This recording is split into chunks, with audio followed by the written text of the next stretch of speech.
Good afternoon, YouTube. It's Lord of Darkness back again for episode 8 of the Steel Chair Sessions.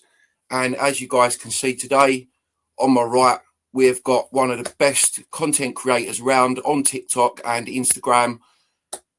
Goes by the name of Rue on Wrestling. How you doing, Rue? Thanks for having coming on this afternoon, mate. It's appreciated. No, absolutely. I appreciate you inviting me on. And I'm doing well, man. Doing well. Looking forward to I was going to say a weekend of wrestling, but I think that's just month of wrestling coming up. Looking forward to it. Yeah, it's going to be a little bit of a crazy month. Mm-hmm. So, I mean, to start off with, I'm going to talk about a little video clip I saw earlier. LA Knight busting into I Show Speed's house. I know. I seen this last night. It was I think he's got very good at this LA Knight. What's that now? Logan Paul, AJ Styles, and now Speed. He likes to crash the houses. Yeah, just keeps gate crashing their houses and stuff like. Yeah, it's crazy. We'll move on to that in a bit. I don't know. First of all, I think, to be fair, like you said, we've got a big weekend of wrestling coming up. Obviously, we've got SmackDown tonight. I haven't seen any previews of what's going on yet. But then obviously tomorrow, we've got NXT Stand and Deliver, which normally he's thrown me off a bit because over the last few years, it's kind of been the same night as night one of Mania. Mm-hmm. And now it's like 2 weeks before Mania this year. Yeah, it's like it throws you off a bit because we were talking about this with one of my friends last night as well. Like, I think because also I watch the shows live, so from that stance, I quite like it because I don't have to watch it back to back, and doing the live stream. But yeah, it's that different. But I guess it's kind of nice, I suppose, for the talent that they're not having to like rush across Vegas. I think they had a bit of an issue last year trying to get to the stadium after Stand and Deliver. Yeah, I get that. So I just got to prop myself up a little bit. There we go. I was a little bit too low. But yeah, I mean, I was looking at the final card last night for Stand and Deliver, and for me, I think he's quite stacked this year. You know, I mean, you got the pre-show. They've got a 10-person tag match on there. Mm-hmm. So you've got who is it? They're called the Birthright, are they? Yeah, Birthright. Yeah. Obviously, Lexus King, Charlie Dempsey, Uriah Connors, who is Finley's son, I believe. Yep. Yeah. Then you got Stax Lorenzo and then Ariana Grace. Yep. Hank Tank, Shiloh Hill, Eli Knight, and Ren Sinclair on the other side. It should be a fun match for what it is. Like, especially getting something on the pre-show. That's what I'm looking forward to. I don't know why we can get stuff on the pre-show by NXT, but not on the main roster. No, I don't get that either. I mean, Hank and Tank, former tag champs. Mm-hmm. Yeah. And now they're wrestling pre-shows and stuff and just basically they've been a gimmick tag team anyway from day one, haven't they? But their chemistry has really grown over the last sort of year or so, I think. Yeah. You know, considering was it Hank was just like a security guard when he or something backstage? Yeah, it has. It's like you said. I love the energy they bring. They're a lot of fun to watch in the ring. And I was talking to my friend about this. Actually, I've also quite enjoyed the mix with Shiloh Hill over the last couple of weeks. Like, I think he fits with them quite well. Like, I think it's just a lot of fun. Yeah, Shiloh Hill's great. Mm-hmm. He's so good. Was he the winner of LFG 2? He was either the winner or runner-up. I think he won it though. I think he did. Right, okay. That's cool. And this Eli Knight I'm interested in because I've not really seen much of him. Yeah. If I'm being honest. But I'm quite interested to see how he develops over the next year or so. Yeah, me too. I'm with you because I don't really watch too much Evolve. But one of my good friends, Josh, he always like sends me through and lets me know about people that are up and coming, such as like the Vanity Project and all that. And Eli Knight was one of the ones on the list in the radar who had really impressed in Evolve. So I've enjoyed what I've seen so far in the kind of limited amount of time on NXT. So it'll be good to see a bit more of him.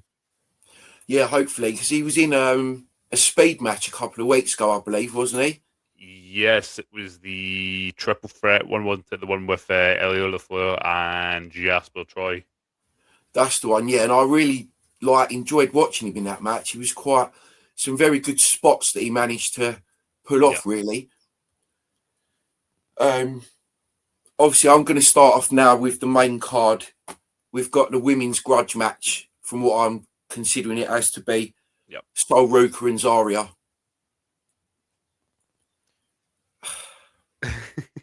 Don't really know what to make of this, to be fair, because I like them both.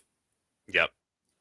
But I've always been a fan of Sol Ruka since she made her debut as the Surfer Chick and all that. Yeah. Obviously done some background research on Zarya, and yes, she was at the same wrestling academy as Rhea Ripley attended in Australia and whatnot. So hopefully in the next couple of years, she'll come up to the main roster herself. I honestly think Sol Ruka needs to drop this match, to be fair. Yep. It's In my honest funny. opinion. Yeah, I mean, I'm on the same wavelength for you. I really said it comes down to me on what they want to do with Sol if she's going up to the main roster or not. I think she might go up and get called up. But I'm with you either way. Like I think she should as well. I think Zarya should get a big win here. And especially like because I think also Zarya will stay in NXT a bit longer and help propel her up into sort of the more championship picture down the line. Yeah, because I don't think we've actually seen the best of Zarya as of yet. You know, when she sort of made her debut, they built her up as this massive star, and then they just kind of made her the lackey to Sol Ruka. Yep. Which I think 100%. is pretty poor because, you know, she's a lot better than what they're making her out to be. And the talent that she's got is just, for me, is phenomenal. Yep. And like you say, yeah, she should be on that upper platform of that ladder now. Yeah. You know, and so with some of the promos that she's done with Sol, saying that, like, you know, I've done all this for you, blah, blah, but you're getting all the opportunities and I'm getting none. You know, you can't disagree with that at all. Yeah, absolutely. That's what I was laughing at. I'm like, I know in sort of proper wrestling terms, I know Sol's meant to be the babyface and Zarya the heel, but I'm more sympathetic towards Zarya. Yeah. Like, yeah, because I mean, like, you know, Sol come out, she had a really good outing in the Women's Rumble, but no Zarya. Like, why did she not deserve a spot? Yep, exactly. That's Zarya's whole gripe, and I actually enjoy it, and I'm liking, like I said, what Zarya's doing, and you're totally right. Like, I think there's so much more that she could be, and get to see this absolute dominant beast that she is. You know, her finisher is literally the F5. That's a very prestigious finisher to be given. Exactly that, mate. Yeah, exactly. It. You know, to be given that by someone like Brock Lesnar is just, yeah, that shows that you've got that potential there for someone of that high caliber to go, yeah, you can use my finishing move. Yeah. Because we obviously know that probably in a couple of years, maybe even by the end of the year, Brock's going to be gone as well, retired. Yep. You know, but I'm going to move on to that in a bit because I've seen a few theories about that, which is quite interesting. Right, what we got next then? Right, so I'm going to start from the top. We got the NXT title Fatal 4-Way. You got your champ Joe Hendry, Ricky Saints, Ethan Page, Tony D. My honest opinion, I think Joe Hendry needs to drop the belt already. He's not a very entertaining champ in my eyes. I honestly think that Tony D is going to pick up the win here tomorrow night. Yep, I think that's really. It's funny. I actually feel the exact same on that. If you could, I mean, look, bias aside, obviously Joe being Scottish, and I love Joe. I've watched his entire career. Have found the last few weeks and months of him being champ has been a bit difficult. I know NXT is in a bit of a transition period right now, so I don't think it's all Joe's fault. I know how good Joe can be, but I'm with you. I've not been the most entertained by it. And I really think he was never going to hold on to it for that long anyway, because I'm with you. I think he drops it here. I think he's going up to the main roster. He's on main roster money down in NXT. That's his contract. So you'd think they'd want to utilize him to the max profits. So I'm totally with you. I think the story of the match will be Ricky and Ethan will take each other out at some point, because that's the kind of underlying bubbling feud that they don't realize there's a feud that's going on. They'll try to be friends, but really they slightly dislike each other. So I think they'll take each other out, and yeah, I think Tony D's picking up the win. I know we've spoken in my lives before about this. I know you're a big Tony D fan. You're saying, and I'm quite open with it. I was never really the biggest fan, not of the guy himself, is the whole gimmick. I'm just not really into. It's just me, my preference. I'm not into like the Italian American mobster type stuff. Same with like films and everything. So I never was massively into the family stuff. And then when he was coming back, I was like, I don't know how he's going to do. And then when he had that match with Dion Lennox, and I said this last night on a podcast, I've never been more wrong about a match in my life. That match that he had with Dion Lennox was incredible, one of my absolute favourite ones. And it started to really build up this hype. But I was like, right, there's something behind Tony D now. And now at the point that we're at, I'm like, hell yeah, I'm fully behind him. I want him to pick up the NXT Championship, and I think he will. Yeah, I do as well, honestly, because I mean, I enjoyed the family stuff. I won't lie. Yeah. Because I kind of, I liked that gimmick to start with. And Yeah. I think that's what made Tony D what he is now, because he obviously went away with that injury. Yeah. He's sat back. He's gone, hold on, I need to show people that I am an NCAA champ or whatever he is. Yeah. Come back and actually show people what he can do without that silly accent and that gimmick. Yep. Just bring himself back as him. And yeah, I agree with you. The match he had with Dion Lennox was fantastic. And Dion Lennox as well, from making his debut wearing them silly glasses to where he's got now and practically being the leader of one of my favourite factions right now. Because I love Dark State. I think they're absolutely fantastic. The chemistry they've got between the four of them is unreal. And I get a lot of people probably get a little bit annoyed because they're constantly outnumbering people. But that's their whole gimmick and storyline right now. But I think probably in the next couple of months, I think Dion's going to break away from them. Yeah. They're either going to turn on him or he's going to turn on one of them. And then he'll become a babyface and they'll push him up the ladder and make him one of the big stars on NXT, like they did with Trick Williams back in the day and whatnot. And, and look where Trick is now. Yeah, I would be really happy for Dean. I have such a love-hate relationship with Dark State. Everyone who knows me will know this. Like, I individually really like them. But my biggest issue, and I always feel bad saying it, I joke around with it a lot, is Cutler James, because I love Dion Lennox. I think he's fantastic. I love Saquon Sugars. He's so funny. Cyrus Griffin's really good. And then it's not even like a personal thing. I'm just like, as soon as if they're cutting a promo, I always get taken out of it a little bit by Cutler James when he speaks. I think for me personally, and again, it's not like oh, I hate this guy. I think compared to the rest of them, he's a little bit weaker, especially on the mic. So I do love it when they're able to be the top, as you said, the top evil kind of heel faction, because I enjoyed like the kind of beat down, the almost like Shield-esque gimmick they had going on. So like I those times I really like them, and those times I'm like, oh man, but I want them to do well. I want everyone in that group to succeed, especially Dion. I think he is fantastic.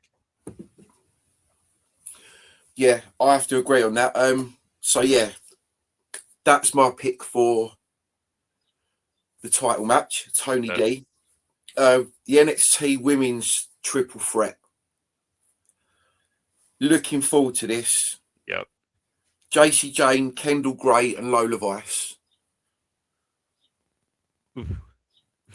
Yeah, that's a hard one to kind of put a prediction on, I think. But looking at it on paper, I would honestly pick Kendall Gray to win that. Yep. Because the other two, even the four, like Lola Vice and the whole of Fatal Influence get a call up. I can see that. Because Lainey Reed, even though she hasn't been in the group long, fits it better.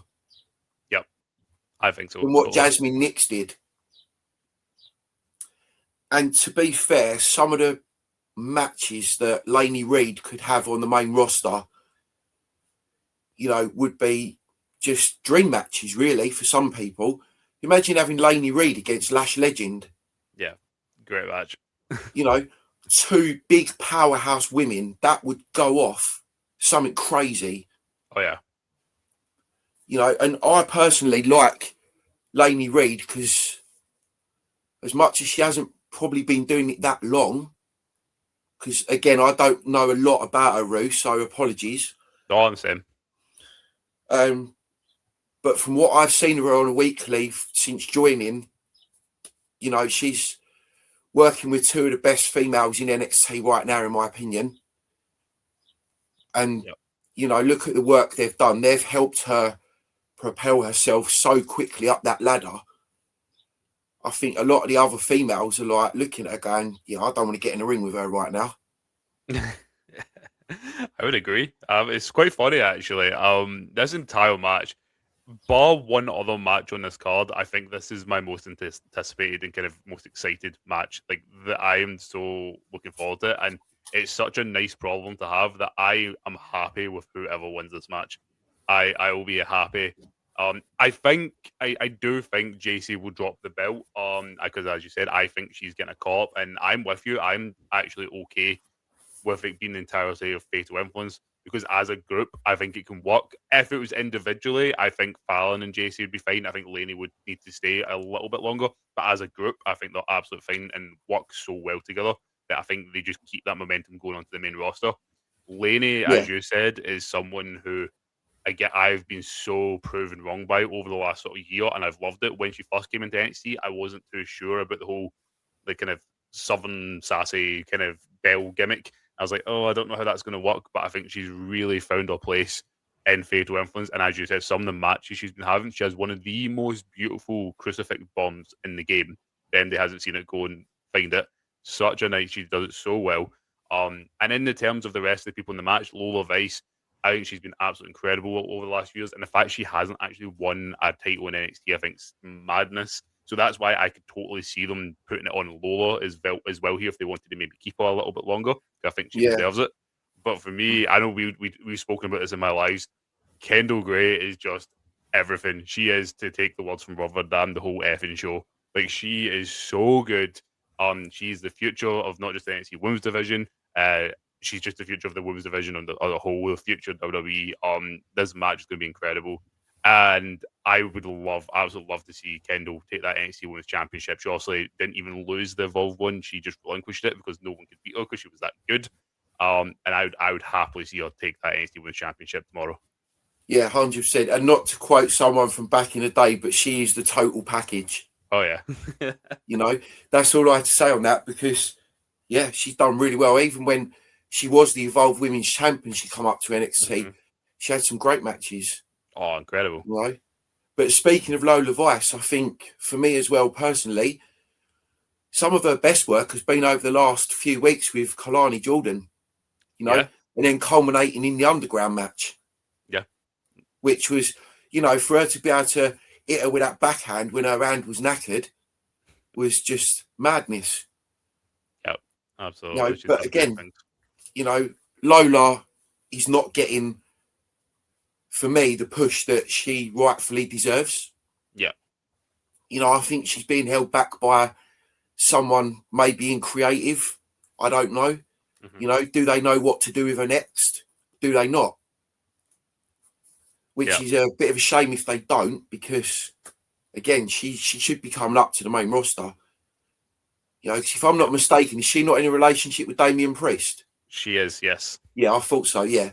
Same as like Miles Bourne and Stephanie Vicaire. Yeah. You know, which was a bit of a shock of a mismatch, but, you know, it is what it is, isn't it? Exactly. But I'm with you with Lola Vice, though. And that's part of the reason why I think I would be happy if they did put it on her, and they could well, because as well, she's got the the fact of she's obviously part of the AAA mixed tag team champs alongside Mr. Iguana, so she's got that presence, so she'd be able to take the belt as well to AAA and show it off. Yeah. So I honestly wouldn't be surprised if she walks away as champ either. That's what I mean. I'm genuinely happy if JC retains, if Lola wins or Kendall wins. I'm happy either way because I love all three of them. Either way, yeah. I'm the same as Yeah. you, Rude, to be fair, mate. I Yeah. am the same. And speaking of Miles Bourne, he's defending against Johnny Gargano. Yeah. What do we make of this stupid gimmick of Johnny Gargano's right now? Like, obviously, Tommaso leaves the company and then he's laying around on like road cases every week, like moping about like a child. It's like, so bad. You know what I mean? Yeah, dropping back to NXT, fine. But is he going to come out tomorrow night as Johnny Wrestling? Or is he going to come out as this new, I'm depressed sort of kind of character, whatever he is now? It's a hard one because I've seen a lot of people hoping and thinking that they're going to do a title change here. And I'm absolutely against that. I don't think they should. I think you focus on the NXT star here. And I think the story, for me personally, the story of the match is going to be that we start off with the new Gargano gimmick and then slowly throughout the match. I mean, you could let these two guys go for 15, 20 minutes and just put on a heater of the match. I made a bit of a hot take yesterday on my friend's podcast, and I said that this is going to be one of the closest looking to a black and gold NXT match that we're going to see for like a long time. Between Miles and Johnny, I think they'll put on an absolute barn burner. I think that's going to be brought out of Johnny. He's going to go back to Johnny Wrestling, and in the end, Miles picks up the win, gets a really big win. Because for me, there's only really two options for Johnny. Either he's going back up to SmackDown and he's going to form what looks like a bit of a mismatch stable with him, Candice, and the Machine Guns, and I don't know if I'm all about that. Or again, it's sad to say, I do see him potentially. Maybe it's at his own request. Maybe he's in these usually post WrestleMania releases, and we see him go over and join Ciampa in AEW at some point. I think this is here almost as like a one final kind of send off for him potentially. Get a hell of a match out of him and Miles. But in the end, for me, I think Miles should retain after a really, really good match. Just to help prop him up even more as well, because Miles Bourne, I think, is quite incredible as well. I'm with you though. Miles, I'm with you. Like, yes, Miles deserves that. The way he's progressed since the NQCC. Yeah. You know, I know a lot of people compare him to Randy Orton and stuff like that, which I get. Yeah. You know, because it's, you know, he's got that sort of similar style from Randy back in the day. Yeah. And whatnot. I understand that. But, you know, again, some of his best work was with Lexus King. Yeah. Yeah. You know, when Lexus kept saying, oh, you're not deaf, you're just faking it, blah, blah. And it's like, yeah, that's Brian Pillman's son, all right. You know, he's got the mouth of his dad. Yeah. You know, and he's got that just horribleness from his mind, like his dad, you know, and things like that. So, but yeah, I agree with you, Ru. Miles needs this win. Johnny, yeah, he's just there to give him that push again. Yeah. And then, like you said, probably post WrestleMania releases. Yeah. And it'll be the reunion of DIY. And then eventually they'll probably feud with FTR. That's what I'm thinking as well. That's what I'm thinking. You watch AEW as well? I'm a big AEW fan, mate. Yeah, because I was saying this last night as well to Josh. I was like, man, that match between the Bucks and FTR Revolution was already one of my tag matches that I think will be of the year. Imagine adding DIY to that. Like, mate, that would have been something else, wouldn't it? Exactly. You know I mean? It's one of these. I don't wish for people. I never ever wish for people to lose their jobs and get released. This is one of the few times if it's what Johnny wants and he's like, I want to go over AEW. The matches he can have over there alongside it would be absolutely incredible. Yeah, they would be something else, wouldn't they? Oh yeah. You know, yeah, I'd love to see that happen. Definitely. Right, what else have we got then? Tatum Paxley and Blake Monroe. What do we reckon? Do we reckon Tatum's going to drop it again? This is a weird one, a really weird one for me. It's a bit all over the place because the thing is, I think Tatum is fine. There's a lot of this is a thing around standing in the level this time of year, especially post WrestleMania. We're always talking about the call ups that could happen.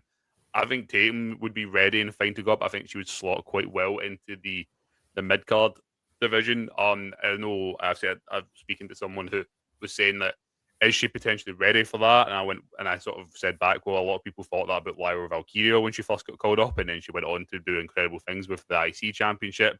So I think Tatum would be all right, but equally, I could see Blake getting called up as well. So I really just tossed a coin in this one and went with Blake in the end to pick up the championship. But honestly, I wouldn't be surprised either way that it goes. If Tatum retains, I wouldn't be surprised by it.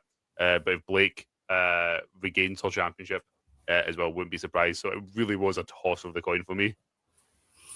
Yeah, see, I was just thinking, like, if Tatum drops it and she gets called up, you know, you saying she'd fit nicely into mid-card, maybe this might be a bit off the chart, but maybe you could put her onto SmackDown and maybe join her up with Aleister Black and Zelina Vega. That is really, I've never even thought of that or even heard them saying that. And that's actually a very interesting idea. And have Tatum and Zelina as a women's tag team. You know what? I really don't mind that. That would be sick, wouldn't it? Because they're both kind of dark characters. Yeah, I like that. It gives Zelina a little something else as well, rather than just being Alistair's, well, I guess, sort of mouthpiece for the most part. I like that. That would be good. That's literally just come to my head. I was sitting there talking. I like that, yeah. And I thought about it and I was like, wow, that would be good. Like, dark character. And, mate, I think they'd have some really good, like, chemistry as a tag team, to be fair. I think so as well. I actually really like that idea. That's a solid idea. Yeah, hell yeah. Have some of that. I thought of something that no one else has. Brilliant. I've not heard him to say that, so that's actually a really good shout. That is very good. And then, right, moving on from that, we've got the NXT tag titles, which is Bravo and Rayo Americano, a.k.a. Pete Dunne and Tyler Bate. Yep. Against Brad Baylor and Ricky Smokes of Vanity Project. Now, again, like, we're both pretty much clueless with Evolve, as neither of us really watch it.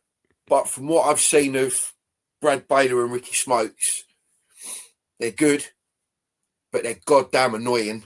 It's funny because this is as you said, I've not really an Evolve guy, but the Vanity Project were the first ones that Josh got me on. He was like, keep an eye out on the Vanity Project. And I was like, all right. And then they came through. And they're one of the gimmicks. I think if I was younger, like back when you know the wrestling blurred the lines of when you're a child, I was like, I would have absolutely detested you. But now as one of these annoying adult wrestling fans, I'm like, I enjoy it. I hate to like you, but I can enjoy it. So I've actually been very high on the Vanity Project since they came in. I think they're amazing at what they do. They're amazing at being assholes. And that's what I really like about them. And I enjoyed it. Yeah, because that you can imagine that's kind of what like vanity people are like in reality, you know, in America and stuff like that. So yeah, they play the characters well.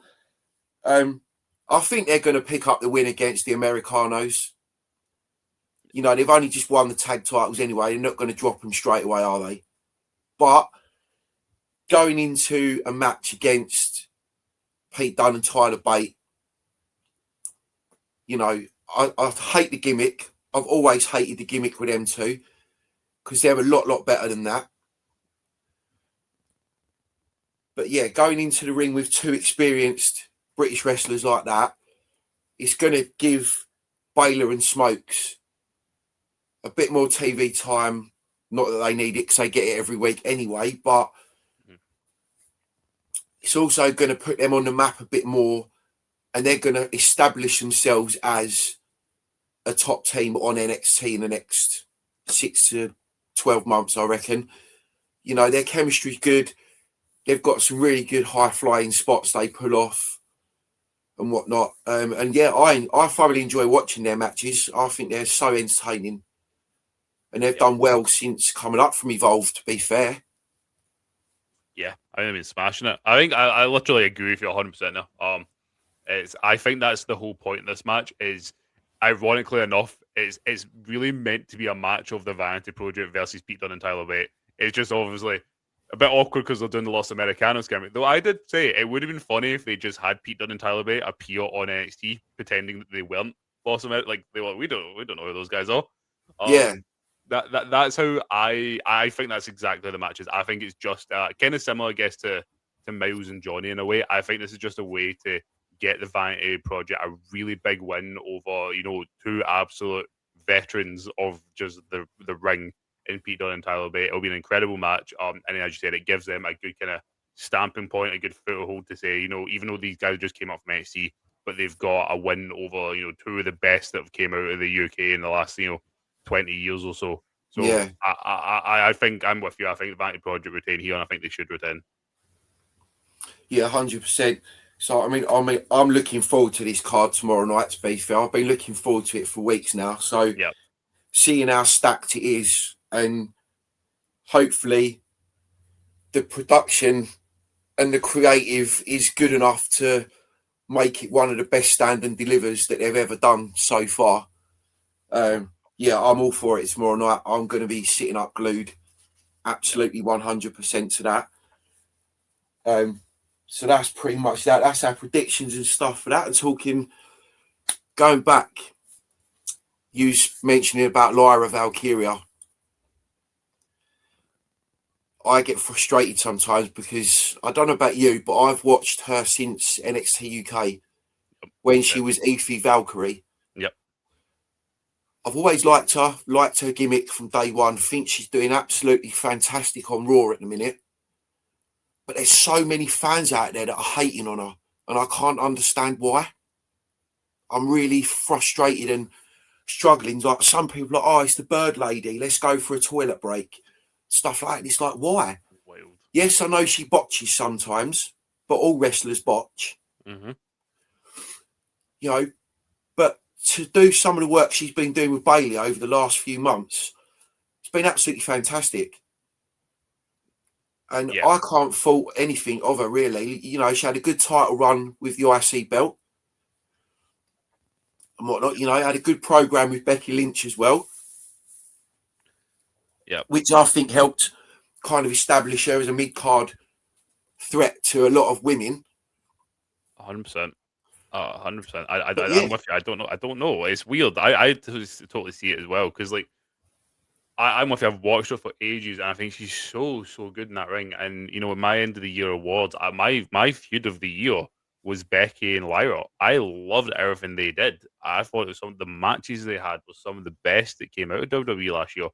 Oh, yeah, the magic that was between them was incredible in their matches, wasn't it, mate, to be honest? Exactly. And I think, and this is also part of the issue I have potentially with the creative backstage and whoever it is, or we know to an extent of booking it, is, they had their SummerSlam match didn't go to plan, and Lyra, had a few mishaps in there, particularly with the cable ties. But it feels like she's still somewhat being punished for that. And I'm like, I don't understand. Like I said, I love the stuff she's doing with Bayley, but I wish the two of them got to do more. I love Bayley as well. I want them both to be able to go and do more, especially Lyra, because she's still so young and so just amazing. Like I could have easily seen her, coming out of last year, I would have been like, oh, I could have easily seen her, doing the Money in the Bank this year.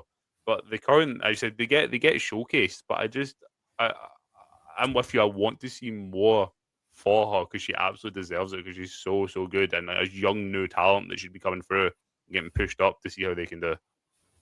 Yeah, and like you say, the work she's putting in has been like 110% at the minute. Mm-hmm. She's never moaning about anything. She does what she's asked constantly. Like the Miz. He's always doing what he's asked. Yeah, all right, he comes out and bitches about it, but he's got every right to. But yeah, with Lyra, I just don't think that they're, like you said, they're probably punishing her for the cable tie situation, which was months ago. And it's a tiny mistake. Like, yes, it didn't look great on TV, but as you said, everyone makes a mistake. Yeah, exactly. Everyone. Look at Titus O'Neil. Oh, let's slide under the ring at the Royal Rumble instead of sliding in it. live on TV. Exactly. So, I mean, come on, like, give the woman a break and just give her that little push up the ladder that she needs now. Give her the confidence boost. Put some sort of title on her and give her like a lengthy little run with it. Yep. I'd be for that. And then hopefully all of these haters will then sit back and go, actually, she is really good. I should have listened to their fans all the time. Exactly. So, right. Is there anything you want to talk about, mate, other than...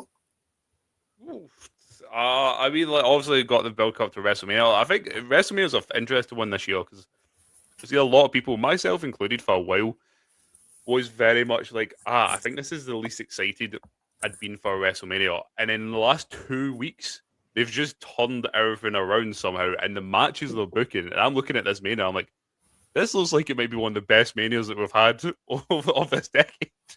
I was doing that last night, actually, looking at the Mania card. Oh, I think it looks stacked. I'm really excited now for Mania, whereas, 3 weeks ago, I was a bit like, I don't know how this is going to go. Back in Las Vegas again. But in the space of, 2-3 weeks, everything's changed around. And now I'm like, I think this is easily going to be a sleeper Mania. I think it's going to be one of the best ones of this decade. Yeah, I'm actually looking forward to that. Because like you said, I mean, I think the build-up over the last few weeks since the Rumble or whatever has been quite pants. Yep. There's not a lot been going on. And then, like you said, over the last couple of weeks, everything's just all coming into place. Yep. On that note, speaking of that quickly, I didn't see it, but someone made a prediction the other day with regards to if Bron Breakker returns before Mania. Okay. I think it might have been JE actually on one of his videos, and he said that the best way to bring him back would be to have him be in amongst the big crowd of masked men. Oh, that'd be cool. And then have Seth standing in the ring, and then the last one left is Bron, and Bron just spears him out of his boots and then points to the sign. Okay, so if they did that, would they do what, like a triple threat, or would they take Gunther out the match and move him somewhere? Well, yeah, I mean, I don't know. I mean, this was obviously before we saw Gunther come out. Was it before? Right, okay. And attack Rollins. Right. And speaking of Gunther, there was another prediction that I read the other day, and someone was basically saying that, look, what if after Mania, if Gunther beats Rollins, what if then Paul Heyman goes, this man's got potential, takes on Gunther, and then Gunther retires Brock Lesnar at SummerSlam? So I guess a slight early prediction or spoiler. I've talked about it with other people over the last year. That's actually exactly what I think is going to happen. I always thought Gunther was going to be, because obviously SummerSlam's Minnesota. Is that where Brock's from? I can't remember. Yes, he is, I believe. Yeah, from Minnesota. Yeah, so with SummerSlam's Brock's hometown this year, I think that's where Brock retires. I think it's going to be Gunther. I've been saying that for months at this point. It was going to be Gunther. Even before Gunther even did the John Cena retirement, I was like, it'll probably be Gunther retiring Brock. But now that you add in the element of Paul Heyman, I think it sets us up on the road from WrestleMania to SummerSlam that can involve Heyman quite nicely. And I think you're right. I think we're going to get a Heyman siding with Gunther. Because I guess also in kayfabe terms, why would Paul Heyman, one of the smartest managers in the business, why would he not want to align with Gunther? You look at what he is in kayfabe. So I think that's exactly what's going to happen. Exactly that. And, I was just sitting there thinking, what if then they take Gunther on like a lengthy title reign like they did with Roman? I would love it. I know many people be here for it. Oh, yeah, 100%. Me too. I know many people in my chat that would hate that, but I love it. I love Gunther. I love watching him make people cry. It's great. Yeah. Yeah, he's brilliant. So obviously we've got the main events, as we know. We've got Punk and Roman. That's got very personal very quickly. I was speaking to my mate the other day, and I reckon that somewhere over that weekend, I think Zilla is going to actually make his debut. I agree. Because obviously all of the TikTok lives he's been doing lately, You know, the video he put out a few weeks ago saying, I don't care who you are, you could be Punk. You know, I'm coming after everyone. Yep. Basically. So, and then obviously Roman a couple of weeks ago was like, you've got before and after Mania. He said, but that weekend is mine. Leave him for me. So, yeah, we both agreed on that, and you're agreeing on that as well. I think Roman's going to beat him. I think so as well. I don't know how I feel about it, but I think he will. I for a while was saying that actually I didn't think he was gonna. I thought Punk was gonna win because the whole story of the World Heavyweight Championship is to Roman. It's the secondary title. He literally coined it the secondary title, which is what I was just about to say. And now he's going to possibly win it at Mania, which makes no sense. Yep. I agree. And with Roman's schedule, I'm just like, I don't really want to see a part-time champ. I love this thing. I love Roman. I want to get that. I love Roman. I love everything he does. I love the tribal chief. But yeah, I don't particularly for the world champion, I don't want to see a part-time champion. We've seen it through the late 2010s with Brock and the Universal title and everything. So I'd rather not see that. But I'm totally with you. And again, it kind of links into the Zilla Fatu thing. It was that promo Roman cut saying that it's open season to anyone in the bloodline, in or out with the most important part of WWE at any point, and I said either before or after Mania. So I'm actually totally with you. I think Roman wins at Mania, then comes out on Raw. He might get confronted by Punk again, and then that's why I think we get Zilla Fatu on Raw. On Raw, yeah. Then Zilla comes out and just gives him like that Superman spike thing that he does. I think so. Which is crazy. Yeah. Obviously, we got Cody and Randy. Mm-hmm. Again, that's got quite personal, I think, right now. I think we'll find out at Mania who or if anyone he was on the phone to. So what's quite interesting about that, did you see the video he posted? I don't know if it was yesterday or the day before to do with that. No, I didn't. Oh, okay, so what's interesting is he was again on the phone, and at the end of it, he says, I'll see you on Friday in St. Louis. Okay, so we're going to find out tonight then. Quite possibly. And I know it's obviously the kind of the loose herring, or the red herring, sorry, that they want to feed out, but he was saying it while standing in front of a photo of his dad and his granddad as well. So I guess we'll find out tonight if it's Bob, if it's just their voices, if it's someone else. We'll have to wait and see. But yeah, he did do a video saying that, well, I'll see you tonight. So interesting to see what happens. Yeah, it's very interesting. Right, okay. I might sit up and watch that tonight. That's fine. It's all good. Women's world title, Stephanie Vicaire and Liv Morgan. Mm-hmm. I honestly think that Steph is going to retain. Okay. And my personal opinion, Raquel Rodriguez is going to have something to do with it as well. Because Liv cost her a few weeks ago. Absolutely. It's interesting that, because it's not been I agree. So I'll say I think Liv's going to win here, but again, it's all to set up something to do with Raquel. Because I agree in the fact they haven't addressed Liv dumping Raquel at the Rumble yet. That still isn't a thing. What I've been saying for a while is I think this is I'm going to be a bit of fantasy booking here, is I think Liv wins here at Mania, gets the World Heavyweight or the World Championship, sorry, and then Raquel gets herself into Queen of the Ring, because obviously this year we don't have Money in the Bank before SummerSlam, it's after SummerSlam. So the only thing we've got in there is the King Queen of the Ring tournaments.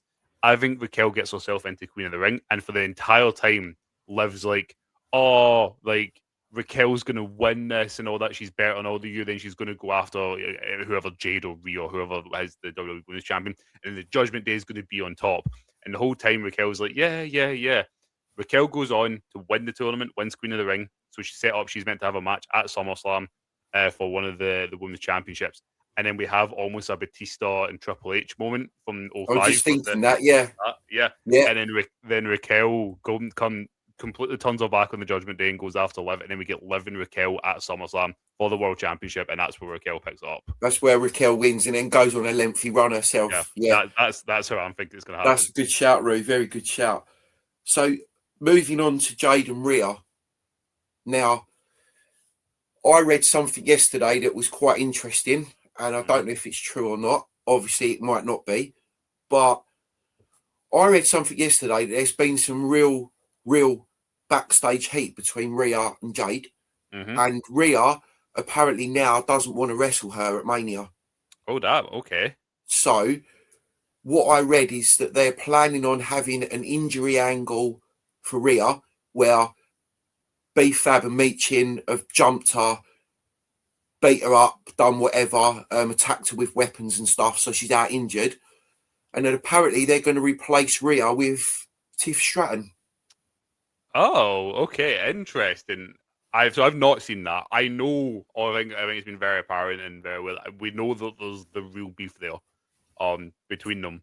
That's really interesting. I think Jade's not done a great thing of making friends backstage, and I'm talking out with character here by the sounds of things. If I'm being honest, I just cannot stand Jade at all. Neither can I. Neither can I. I No. tried. I keep saying this. I really did try.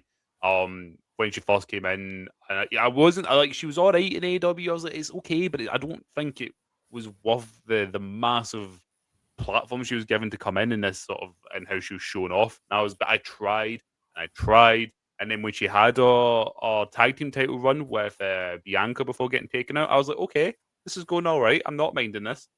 And then over the last year, I try every promo, every match. I'm like, oh no. Then when she turned heel, I was like, okay, this could be good. And then she cut that really first promo saying she's like, I'm that bitch, and I was like, okay, cool. And then from Yeah. there, it's just gone downhill, and I'm fully off it now. Like I don't like anything about her on the nice spot. She looks incredible. Like I'll give her that. Obviously, looks amazing, but that's it. That's where it ends. Yeah, that's it. I mean, I didn't even rate her in AEW, to be fair. It's valid, valid. You know, I just know there's just so much hype around her and there's nothing about her. She's got no aura Yep. or nothing. And yeah, apologies. I had to move the camera around because, yeah, I've got a bit of a dodgy back root. Oh, you're fine. And You're yeah, fine. I have to keep moving position every now and again because it really hurts. Yeah, understandable. I'm no spring chicken, mate. I'm 48 this year.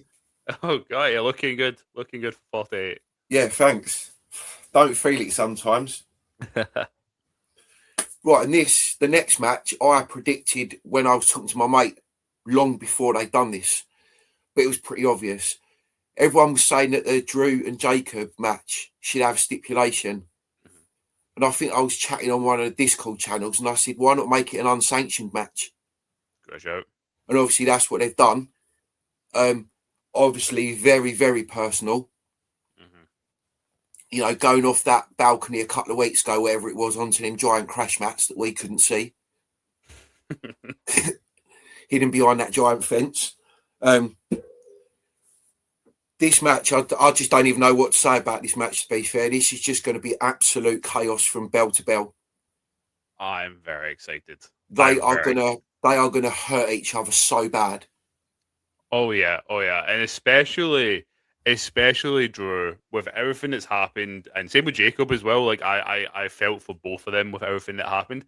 I think not that they've got something to prove to the audience, but I think the backstage, I think that's going to be one of the sleeper matches of the weekend. I think it's going to come out and they're going to absolutely tear it down. Like I was saying this, and I think I don't know if it was a live I was saying it, and I almost want them to do what they did in that SmackDown and just fight for the entirety of WrestleMania. Start off from the first, like before it's even opened, we see Drew and Jacob fighting backstage, and it goes right the way through until the end of the the show when their match is meant to be on. Oh, that'd be crazy, wouldn't it? Like, That's what take I you want back to to see. the days of the Hollywood backlot brawl with Roddy Well, Piper and Goldust. it's exactly what I described it as. I'm so glad you picked it up. I said that in one of my videos where I was like, I'm picturing Roddy and Goldust right now. Yeah. But no one, I think, I was saying it in my lives, but I And love the everyone. aerial shot of the car that looked like Yeah. OJ Simpson. I honestly, I would love them to go and drive, like get some like pre-shot stuff of them going around Vegas or something like that. Like that's exactly the description that I was saying of this match. Is I imagine it being like Roddy and Goldust, when in the backstage well, because I think it was a good shout with the unsanctioned match because I said for a while that it might be a false count anywhere because they were going outside the arena, but Yeah. unsanctioned, I'm cool with them literally just going and fighting for the entirety of the show and just Yeah, that would be going. crazy. Yeah. That would be crazy. And then, like, every time in between the matches, the Yeah, camera yeah. goes backstage and they're still there hitting each other with like bins and shit. Exactly. That's what I'm picturing. Or kind of similar to the was it the Kane, Big Show, and Raven match for the hardcore title, something like that. Just them God, going yeah, mental. that was mad. Yeah, I remember that. For me, I think Drew's going to pick up the win here. Yeah. Yeah, I honestly do, because this is going back for like years now. You know, since sort of Clash at the Castle in Cardiff. Yeah. You know, he got screwed over there because I was there live for that. Oh, really? Nice. Yeah, me, my son, and my mate, we went there for the weekend. So we was like in the arena live to see that, and yeah, I think a lot of us left absolutely fuming that night.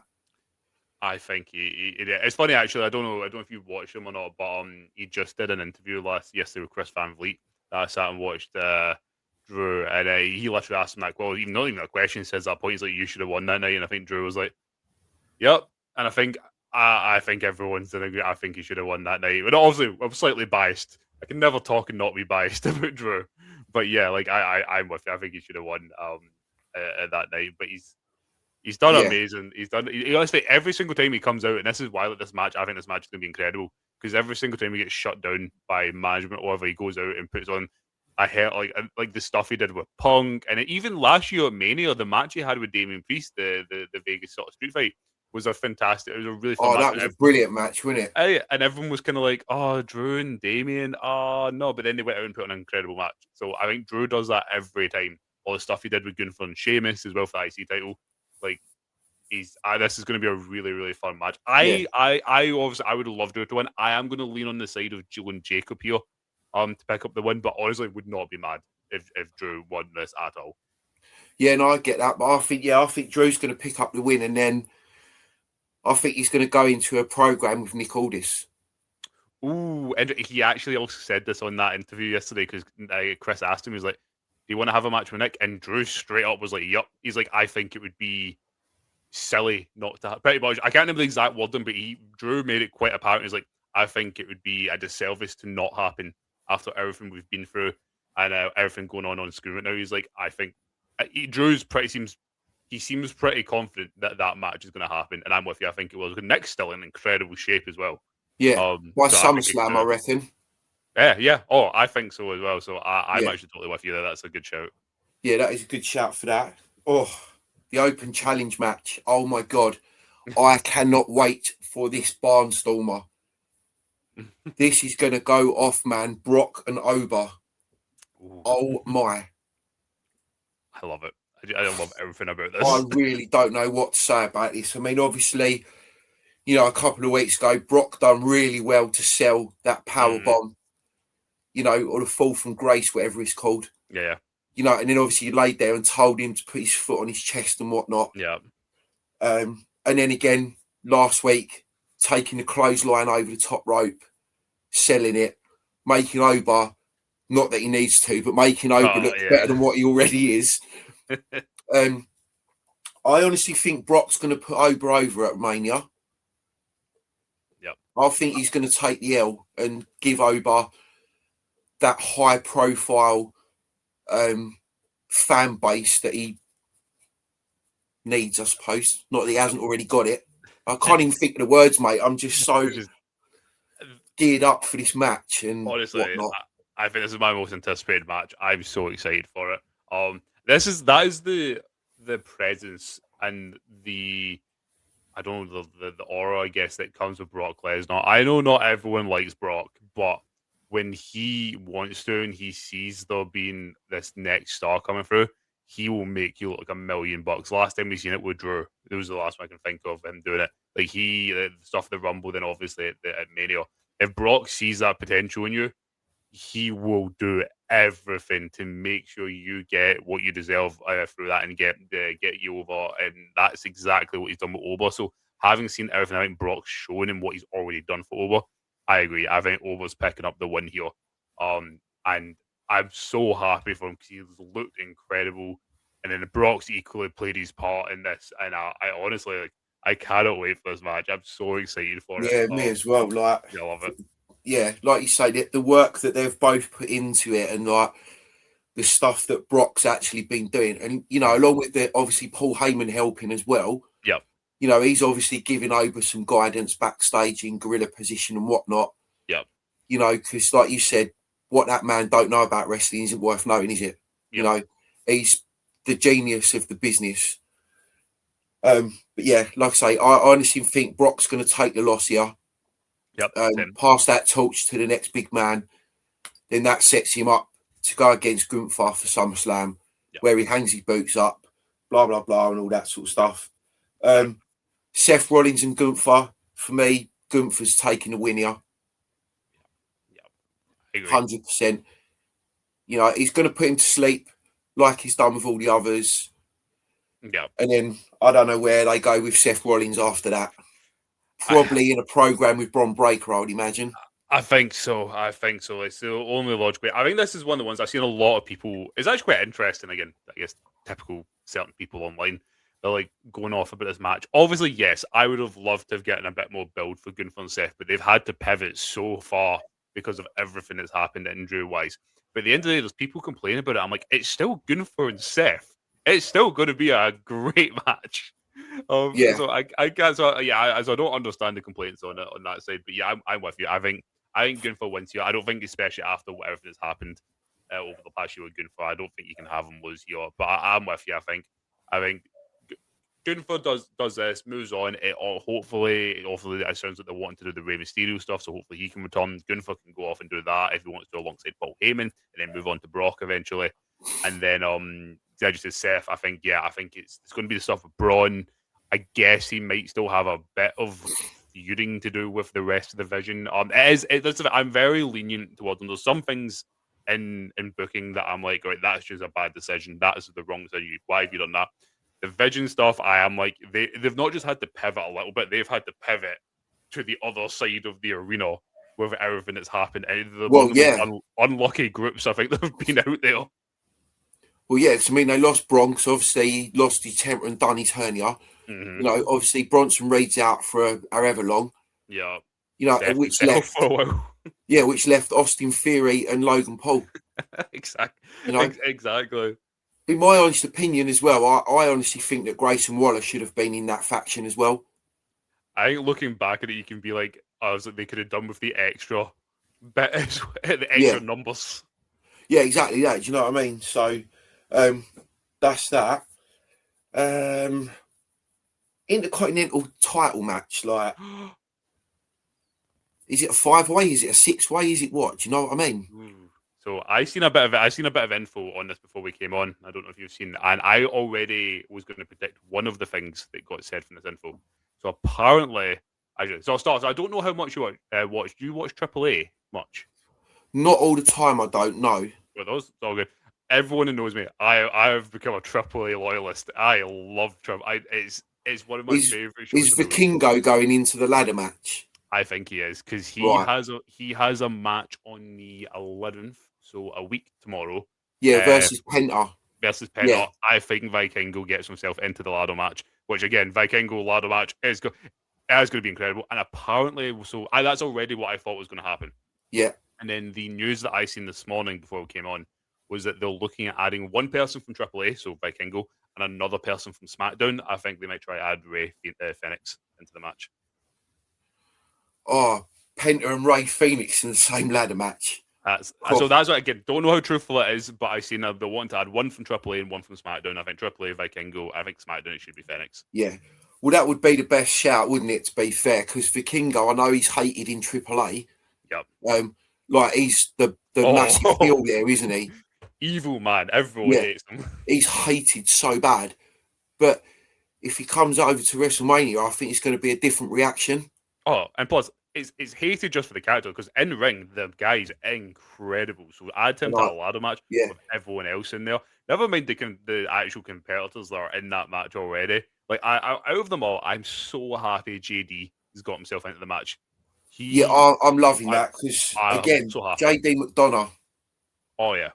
Followed him when he was Jordan Devlin. Yep, me too. In NXT UK. Do you know what I mean? Always liked him. We know he's a protege of Finn Balor. Yep. So he's been trained by one of the best in the world anyway. Yep. Great work what he done a couple of weeks ago, turning his back on Finn. Mm-hmm. So eventually I think there'll be a match there somewhere along the line. So, yeah. But I think JD McDonough's going to steal the show. I hope so. I hope he gets a. I did a video about him. I think maybe around Christmas time, where obviously throughout the history of WWE, it was always who's one of the most underrated, and it was always the likes. And I still stand by the likes of the Miz, Dolph Ziggler, and I think absolutely great shows of this generation right now in what we've got in the company. I think it's JD McDonough. That guy. 100%. What he can do, by the way. Also, we know, as you said, I've watched him from Jordan Devlin when he was in OTT, ICW Progress. I've watched him for a long time, even prior to WWE. And what he does is incredible, and what he has been doing has been amazing. And I'm so happy that I don't think he's going to win the match, unfortunately, but I want him. I think he's going to steal the match somehow. Yeah. Like him and Javon Evans, you know what I mean? They could put on some crazy spots between the two of them, couldn't they? Oh, yeah. You know, I mean, your boy is bouncy and all that. That's just mad. I don't know. Do you think Penta's going to retain? I think so. It comes down to two for me. I think it's either Penta retaining it, or they just want to pull the trigger for Javon and put it on him. I think I would lean right now if I'm making predictions, and I'll need to actually do my own predictions in the next couple of weeks. I think I am going to go with Penta retaining. Yeah. But my other option would be Javon. I also seen a stat will coming on. If he wins this, he will officially be the youngest IC champ of all time, beating Jeff Hardy. Yeah, he will. Yeah, Jeff was 23, I believe, when he won it, which is disgusting. And Javon's so yeah. But I'm gonna probably I would lean more to Penta retaining. Right. Okay, that's cool. Oh, United States title. Oh, mate, I don't want to talk about it. I just don't even want to talk about it. It's so annoying. Yeah. Why they didn't run back Trick and Mello is beyond me. And they put it on that ginger idiot, Sammy Hogan. For him to propel Trick Williams. Why? He can't propel Trick Williams. You're joking me. It's a baffling decision. I did a video on it this week. I always joke around with my chat about it because everyone is going through stuff. I think I'm one of the few, and I didn't realize this until I started doing TikTok. I'm one of the few Sami Zayn fans. Even I can't defend this. I was like, what are we doing here? Yeah, like, this is why? I can't get my head around it. But anyway, Trick's winning. Oh, yeah. That's it. We know that 100%. If Sammy wins at Mania, I am officially flipping sides with all of you. Because surely he can't win and Trick has to win. Definitely not. I mean, to be fair, they should really add Carmelo to it and have a triple threat. I think they should add, and I think Elio should get as well. I think the fact that Elio and Carmelo might be missing Mania is one of the biggest just disservices ever. Oh, yeah, put Elio in there as well, and have a fatal four-way. That's my point. These Elio and Melo are the only things that were carrying SmackDown over the last 8 months when they're doing and now they're both potentially missing Mania. What? Yeah, exactly that. Do you know what I mean? Like, they've done all the hard work for these two to come in and steal the limelight, which is not fair. AJ Lee, Becky Lynch. I think Becky's winning. I think so as well. I think so. Goes back to the whole part-time champion thing, like I say with Roman. Again, like it made sense because I predicted for AJ to pick up the belt at Elimination Chamber. So it makes sense at the minute between Elimination Chamber and Mania because it's a shorter time frame that she can hold on to the belt, and she doesn't have to be every week, but most weeks. Whereas if she wins it, if she keeps it post Mania, like you're not going to see her enough. Whereas Becky, you're actually going to see. Yeah, exactly that. And then she'll come out Monday going, all that bollocks about Sports Illustrated said so, this, that, and the other. And it's boring. That's what bores me with her right now. Is just that constant weekly repetitive catchphrase stuff. Yeah, it works for some, but it doesn't work for others. Yeah, I think on the whole AJ Becky feud is. Because I like them both individually, but I've not been the most excited about it, and especially getting just a straight up match at Mania. I thought we might get some sort of stipulation, maybe like a submission match or something, but we've not had anything. But no, it's just been a bit lackluster, so to speak. I would say so. So like I say, Becky for the win for me there. Yep. Fatal four-way tag match. Women's tag match, sorry. being biased, I'd love to see Bailey and Lyra win. Yep. But I can't see that happening. I honestly think that they're going to pull the trigger and give it to the Bellas. Yep. Exactly the same. Which, for me, is absolute bullshit. Excuse my language. But, you know, what have them two done in the last 8 or 9 years? They're nothing. They've just come back onto the scene because of who they are. And now they're going to be given this big push to make them look the bollocks again when neither of them were that great anyway.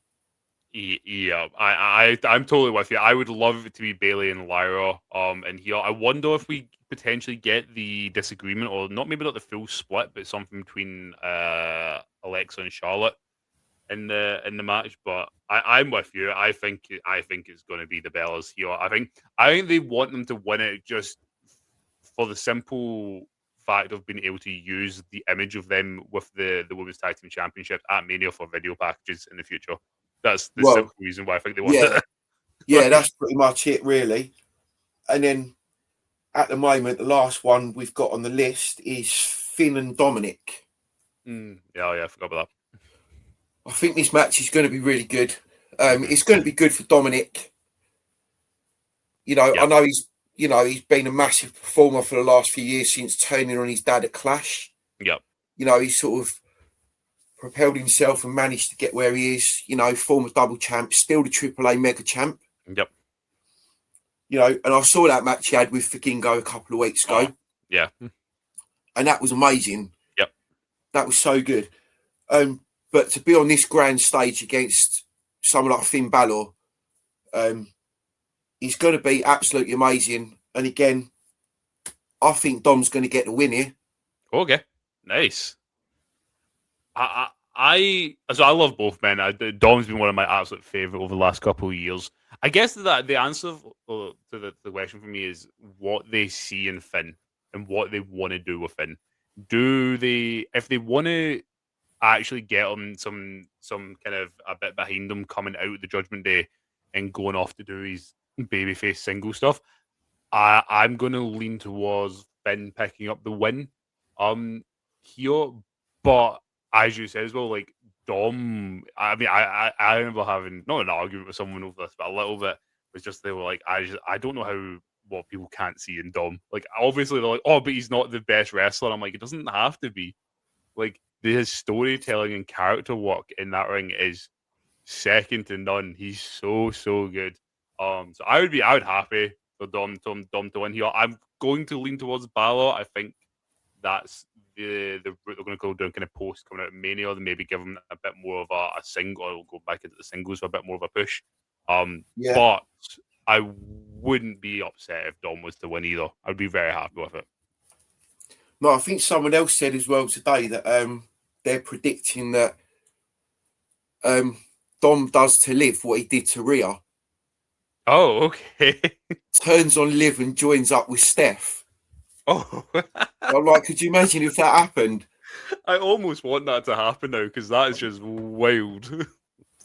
One of the wildest things to predict, but imagine that happened. That'd be brilliant. I almost want that to happen, because that would be so funny if Dom just went. That would be crazy, wouldn't it? Just flips it over on Liv like he did to Rhea. That would be brilliant. Yeah. Oh, excuse me. Oh, mate. So yeah, but I'm actually really looking forward to the next couple of weeks, because it's just going to be crazy. Yeah, me too. Me too. It's came by with all actually. And I think you've got in between that as well. You've got AEW Dynasty as well. Yeah, that's next weekend, I believe. Like, God, there's a lot. There's a lot of wrestling going on. You know, speaking of Dynasty, do you think Kenny Omega's going to beat MJF? I agree. Amazing match. I don't think he does. I think the big match is the one. Unfortunately, I'm not going to be there. I think it's going to be Ospreay and MJF at Wembley. That's where Ospreay gets crowned. Yeah, I'm going to be there for that. I've got my tickets rolling. I was going to ask if I think it's MJF and Ospreay at Wembley, and that's what Ospreay gets the. That's right. If you're going, we'll all have to have a meet up. Oh no, it'd be amazing. It'd be amazing. No, hopefully, making a very big purchase this year, so we're on. I'm not allowed to go to any shows for another year at the minute. Oh, we're in the midst of trying to get a house, so I'm banned from going from shows at the minute. But once we're unsettled, I would love to do it. If they continue to do the Wembley shows, I really want to go to an all-in. Yeah, that's a good shout. But yeah, this is going to be my first AEW event in August. Oh, so jealous! I think you're gonna have an amazing time. But Yeah, it's gonna be such a good show, and yeah, I think you're gonna get the crowning of Osprey. I think get all in. yeah. I love Ospreay. I cannot wait to see his fight with Moxley. Oh, I know as well. I can't wait. And everyone knows me. When folk ask me, it always confuses folk actually. But Moxley is my guy. He's the one when I said I kind of dropped off a little bit between 2010 and 2014, 15. At the time, the guy when I came back that I clunged onto was Ambrose. I've just followed him all the way through, and he's always been my guy. And so I cannot wait to watch this match. Yeah, it's going to be crazy, isn't it? I mean, Moxley in AEW is just like he was back when he was in like CZW and GCW and all that, you know. The guy's So, a maniac. I always love because my girlfriend, she's like she understands wrestling through me, but doesn't like actually watch it. But whenever I show her like Moxley matches, him getting stabbed with Fox, she's like, "Who is this man? Why did you like him?" And I'm like, "That's why, because he's a maniac." that's John Moxley. That is who Exactly. John Moxley is, you know. So yeah, Exactly. Looking forward to it. I think that their match at this is going to be incredible. As I said, I've been loving AEW over the last year. I think they had a bit of a dip for a while, but over the last year they've just like kicked it up so much. I mean, and Revolution was just oh insane. mate, So, that was probably one of the best PLEs I've seen this year so far from yeah. any company. Oh yeah, 100%. You know, by far. So whoever he's got on his creative team in AEW, they're doing a damn good job right now. Oh yeah. You know, so and I'm just glad they've got this new My AEW thing out as well now. Yes, I need to get on that actually. Yeah, I kept meaning to, but yeah, I need to get on so I can actually watch it because that was always the thing. I was always a bit harder to watch or watch like the Dynamites or whatever. Yeah, But now I can actually get on it and watch. I need to go and get it. yeah, exactly that. Yeah, because I have to wait like until It's like Friday nights for Friday, yeah, same. Dynamite, and then like Saturday or Sunday for Collision or whatever it is. Yep.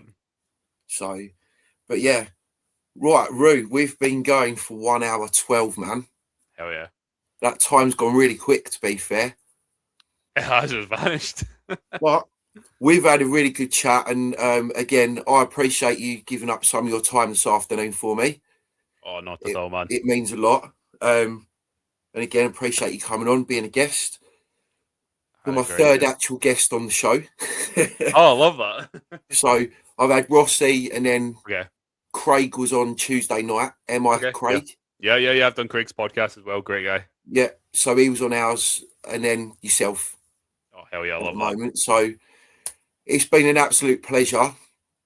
Oh, you too, man. We need to kind of end it now so you can get off and do what you've got to do, mate. And yeah, again, appreciate it. And before you leave, just if you want to let everyone know your socials, mate, and then we'll call it a day.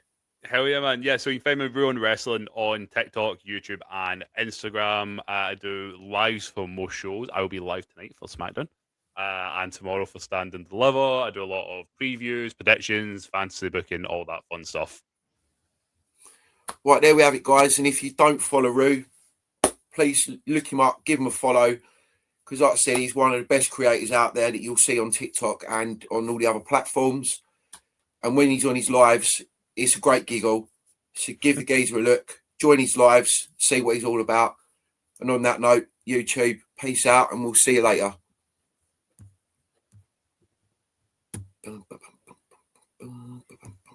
End.